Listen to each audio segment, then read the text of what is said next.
You wake up, your feet touch the cold floor, and before your eyes are even fully open, your hand is already reaching for the coffee. Stop for 1 second. That first thing you hand your empty stomach every single morning might be the most expensive habit you own. For almost all of human history, nobody poured a hot, bitter acid into an empty belly at sunrise. We were trained to, and the people who trained us made an absolute fortune doing it. Stay with me, because a home economics manual printed in Boston in 1916 describes a morning drink so cheap and so simple that a whole industry needed you to forget it existed. I'll hand you the exact thing before we finish. You don't need a gadget, a supplement, or a subscription. You need a pot, some water, and about 4 minutes you already waste anyway. I'm going to tell you something I'm not proud of. For close to 30 years, my morning went the same way. Feet on the floor, coffee maker gurgling, first scalding cup down before I'd said a word to anybody. By my early 50s, I had a burning under my ribs that started around 10 in the morning and never really left. My doctor called it gastritis and handed me a little purple pill and a $30 a month reason to keep coming back. I took that pill for 2 years. 2 years. And not once did anyone ask me the simplest question in the world. What is the very first thing you put in your stomach when you wake up? Because here's the part that still makes me angry. The answer was never a pill. The answer was something my own grandmother did every morning of her life, standing at her stove in a little kitchen in the hills, and I had watched her do it 100 times without ever understanding what I was looking at. She warmed water, plain water, warm, sipped slow, before anything else touched her stomach. I thought it was an old woman's quirk. It turns out it was medicine older than any bottle in my cabinet, and I'd thrown it away for a habit somebody sold me. So, let me start with the thing almost nobody gets right, because it sounds too small to matter. It is not just what you drink first. It is the temperature, cold water, straight from the refrigerator, onto a stomach that has been resting and empty for 8 hours, is a small shock to a system that just woke up. Warm water, close to the temperature of your own body, does the opposite. It wakes the stomach gently, it loosens the thick mucus that built up overnight, and it gets everything moving before you ask it to work. Now, the modern world will tell you this is nonsense, that water is water and temperature is a superstition. But go back and read what people actually did before the refrigerator existed, and you find the same instruction over and over. In traditional Japanese practice, there is a routine people have followed for generations on waking. Before brushing the teeth, you drink several glasses of warm water, and then you wait. You don't eat for a set stretch of time. The idea is that you clean and prepare the stomach before you ask it to do anything hard. It costs nothing. It has been done for centuries. And it quietly disappeared from our mornings the moment somebody figured out how to sell us a substitute. Think about what warm water actually costs you. Nothing. Now think about what your current first sip costs you. That is where this gets uncomfortable. Because I ran the numbers on my own life, and I want you to run them on yours. Here is the part that took me years to understand, and it explains why my stomach burned every single morning. Coffee is not the villain by itself. I still drink it. But coffee on a truly empty stomach is a different animal than coffee after you've eaten. When you drink it first, before anything else, that bitterness triggers a flood of acid in a stomach that has nothing to work on. There's no food to soak it up, so the acid just sits there, against the wall of your own stomach, first thing every morning, day after day after day, for decades. And there's a second problem nobody told me about. Early in the morning, your body is already running high on a stress hormone called cortisol. That's natural, it's part of how you wake up. When you pour coffee on top of that, right at the peak, you're stacking a stimulant on a system that is already at full throttle. Your grandmother's warm water did the exact opposite. It calmed. It prepared. It asked nothing. I want you to feel the weight of the trade you've been making without knowing it. Let's say a decent coffee habit, whether it's the shop down the road or the good beans at home, runs you somewhere around $3 or $4 a day, once you're honest about it. Call it $100 a month. Over 30 years, the way I did it, that is more than $36,000. $36,000 to give my empty stomach a daily acid bath that eventually cost me 2 years of purple pills on top of it. Warm water, that whole time, was sitting in my tap for free. But money is not even the real cost. And this is where I need you to lean in. The real cost is what it did to the lining of my stomach, quietly, in a way I couldn't see until the damage was already done. Let me explain what's actually happening in there. Because once you understand it, you'll never look at your morning the same way. Your stomach protects itself with a thin coat of mucus. That coat is the only thing standing between your stomach wall and the acid your stomach makes. Overnight, while you sleep and don't drink anything for 8 or 9 hours, you get a little dehydrated, and that protective coat gets thinner and stickier. So, when you wake up, that lining is at its most vulnerable point of the whole day. That is the exact moment most of us choose to hit it with hot, bitter acid. Warm water, sipped slowly right at that moment, does something beautiful and boring at the same time. It rehydrates that mucus layer. It thins it back out so it can do its job.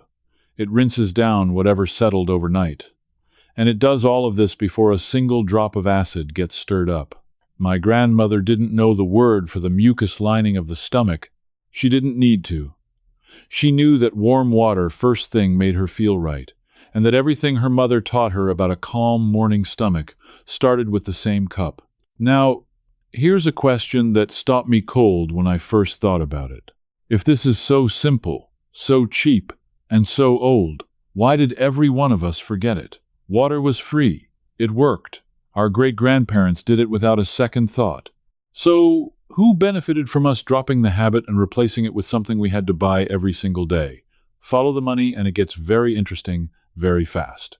Because the idea that you should wake up and immediately consume something purchased, that idea did not come from nature, and it did not come from doctors. It came from advertising, and I can point to almost the exact moment it was manufactured. In the 1920s, there was a man named Edward Bernays. He is often called the father of public relations. And that is a polite way of saying he was the father of getting people to want things they never wanted before. A company that sold bacon hired him. His job was to get Americans eating more of it. So Bernays went to a doctor, got a statement saying a heavier breakfast was good for you, and then got that idea printed everywhere, as if it were medical fact.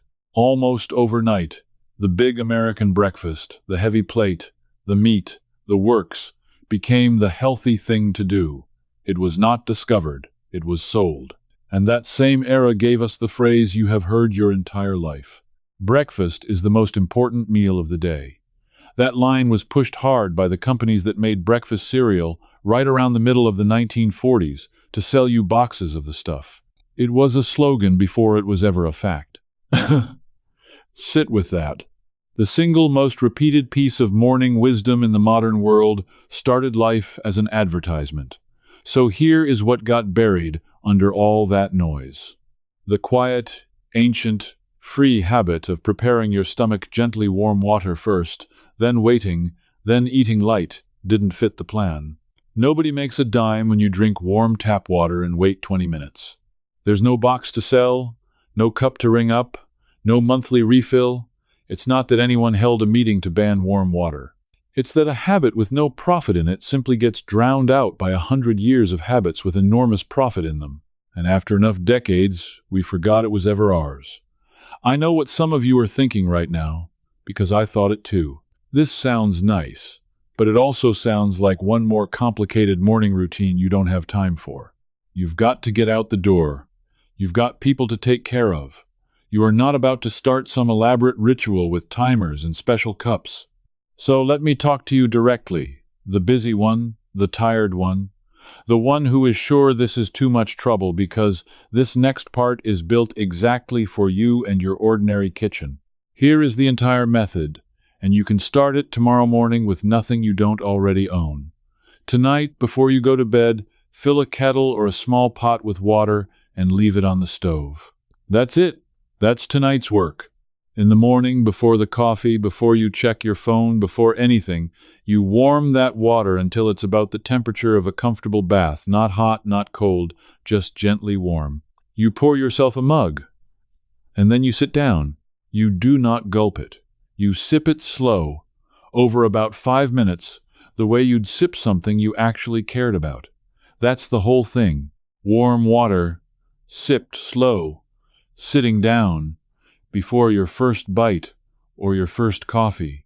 If you want to give it a little more power, squeeze a little fresh lemon into it, or drop in a couple of thin slices of ginger while it warms. But understand those are extras. The lemon is optional. The ginger is optional. The one thing that is not optional is the warm water, first, on an empty and waiting stomach. And honestly, following that money is exactly what I did digging through old manuals, old records, old habits, and I put everything I found into a book called Reset, for anyone who wants the full picture in one place. If that kind of buried practical knowledge is what you're after, you'll find it linked in the description below. Because the story of how our mornings got redesigned without our permission goes deeper than one habit, and it's worth understanding the whole shape of it. And now the part that changes everything, the part that separated me from my morning burn for good. After you drink that warm water, wait. Give your stomach 20 to 30 minutes before you eat or before the coffee. I know that sounds impossible on a rushed morning, so here's how I actually do it. I drink my warm water the moment I get up. Then I use those 20 minutes to do the things I was going to do anyway: get dressed, wash up, let the dog out, make the bed.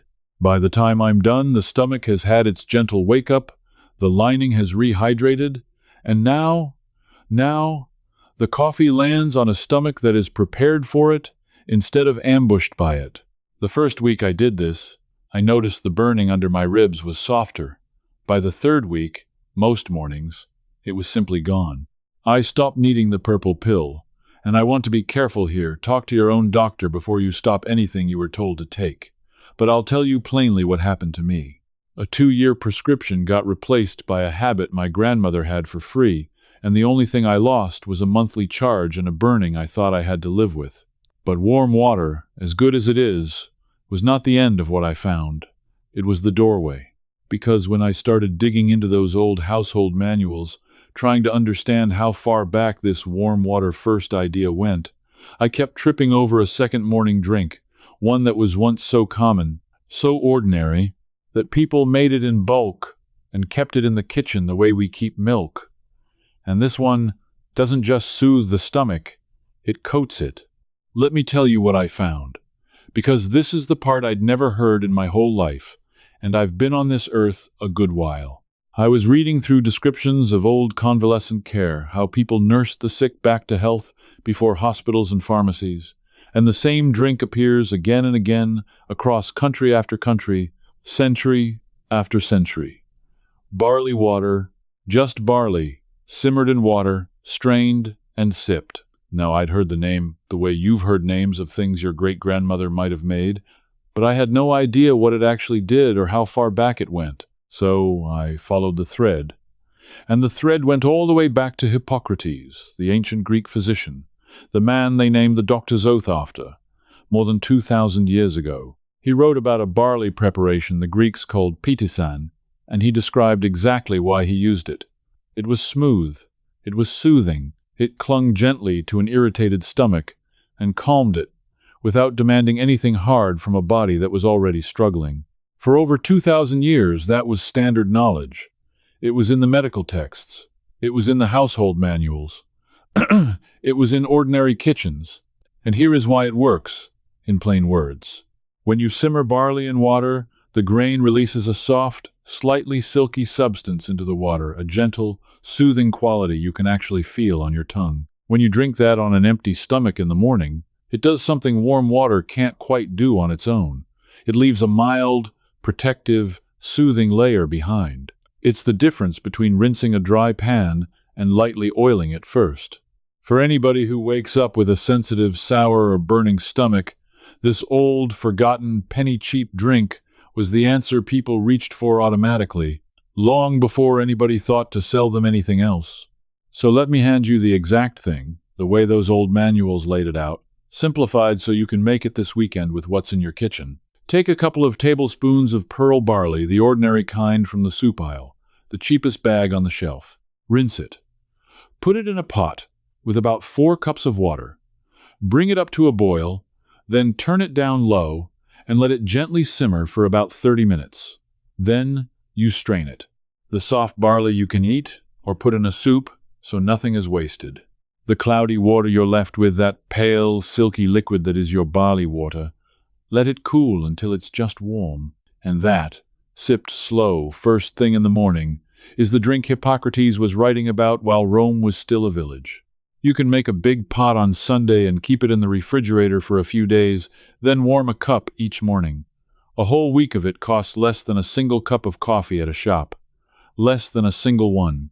And it's been quietly working for 2,000 years, waiting in a bag of barley that costs almost nothing, in an aisle you walk past every week. Now, think about the full picture of what we've been handed back here. Think about how neat the trade was. On one side, there was warm water in a pot of barley free, or nearly free, silent, unprofitable, and effective. On the other side, there was a hot acid we were taught to drink on an empty stomach, a heavy breakfast a bacon company invented, a slogan a cereal company wrote, and eventually, for people like me, a monthly pill to patch the damage the whole arrangement caused. Every piece of the modern morning had a price tag. Every piece of the old morning was free, and we traded the free one away without even noticing, because free things don't have a marketing budget. I want to go back to something, because I don't want you to miss it. When I finally understood all this, the thing that hit me hardest wasn't the money, even though $36,000 is real money. It was the fact that my grandmother knew. She knew, and her mother knew, and it stopped with me. The knowledge didn't die because it stopped working. It died because for 2 or 3 generations, nobody passed it down. Because we were all too busy being told the answer came in a box or a bottle or a cup with a company's name on the side. The chain broke, and you and I are standing here right now with a chance to tie it back together. Let me give you the honest version of how to start, because I don't want you to walk away thinking you have to do all of it at once. You don't. Start with the easiest possible step. Tomorrow morning, before anything else, drink 1 mug of warm water, sitting down, sipped slow. That's it. That's day 1. Do that for a week and pay attention to how your stomach feels around mid-morning. Most people feel a difference within days. Then, when you're ready, add the weight those 20 minutes before coffee or food. And then, on some quiet weekend, simmer your first pot of barley and taste the drink that kept sick people alive for 2,000 years. 3 steps, all cheap, all yours. And here's a small thing I learned that made it stick for me. Don't think of it as giving up your coffee, because you're not. I still have my coffee. I love my coffee. I just moved it. It used to be the first thing, hitting an empty, defenseless stomach. Now it's the second or third thing, landing on a stomach that's awake, hydrated, and coated. Same coffee, completely different effect on my body. You're not being asked to lose anything you love. You're being asked to put it in the right order, the order people used before somebody profited from the chaos. There's one more detail from those old manuals I have to give you, because it's the kind of thing that once you hear it, you can't unhear it. The reason warm water and barley water were always taken first, before food, on an empty stomach, wasn't an accident of habit. It was deliberate. The empty stomach is the whole point. An empty stomach absorbs and responds to what you give it far more directly than a full one. That's exactly why the acid does so much damage when you drink it first, and it's exactly why the gentle, soothing drinks do so much good when you drink them first. The empty morning stomach is the most sensitive moment of your day. Whatever you give it, you're giving it a magnified version. For most of my life, I magnified the wrong thing. Every single morning, I took the most sensitive moment my body had and handed it acid. Now I hand it warmth and water, and once in a while that silky barley drink from the ancient world, and my body has thanked me for it every day since. So let me ask you to picture your kitchen tomorrow morning. Same room, same tired body, same cold floor under your feet. But this time, before your hand goes to the coffee, it goes to a mug of warm water. You sit. You sip. You give your stomach the one thing it's been quietly asking for since the day you were born, The thing your great-grandparents gave theirs without a second thought? It costs you nothing. It takes back something that was quietly taken from you, and it starts the very next time you open your eyes. That burning I lived with for years, the one I thought was just part of getting older, the one I paid $30 a month to muffle, it wasn't age. It was order. It was the wrong thing first on an empty stomach, 10,000 mornings in a row. And the fix wasn't in a pharmacy. It was in my own grandmother's kitchen the whole time, in a pot of warm water and a cheap bag of barley, in knowledge somebody let us forget because our forgetting was profitable. If you're the kind of person who's tired of paying every single month for something your own hands could do for free, if you'd rather learn the old way once than rent the new way forever, then you already belong here. This is for people who refuse to keep buying back what used to be theirs. Now I want to hear from you, and I want you to be specific. Tell me one thing in the comments. Did somebody in your family, a grandmother, a grandfather, an old neighbor, drink warm water or barley water or something like it first thing in the morning? What did they make? And did they ever tell you why? Write it down below. Because those little memories are exactly how we tie the broken chain back together, and somebody reading your comment might get their morning back because of it. And if you want more of what got buried, the free, forgotten, hand-me-down knowledge that 100 years of marketing tried to talk us out of, then come with us. This isn't about following a channel. It's about a group of people quietly digging up what our great-grandparents knew and putting it back to work in our own kitchens. Next time, I'm going to show you the forgotten reason our grandparents kept a jar of a certain soaked grain on the windowsill overnight, and why the water they poured off it in the morning may have done more for their digestion than anything you can buy today. You'll want to be here for that one. Sip your warm water. I'll see you in the next one. Before you go, one thing. This video gave you the overview, but inside the Old Ways Society, I walk you through the full morning warm water ritual, step by step, the way my grandmother did it.